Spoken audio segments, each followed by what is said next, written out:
ఆకాశము నుండి మన్నాను పంపిన దేవుని స్తుతించెదము. ఆకాశము నుండి మన్నాను పంపిన దేవుని స్తుతించెదము. బండ నుండి మధుర జలమును పంపిన ఆ యెహోవాని స్తుతించెదము.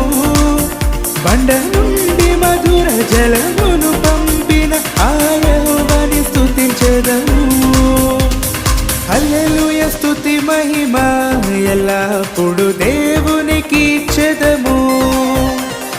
హల్లెలూయా స్తుతి మహిమ ఎల్లప్పుడు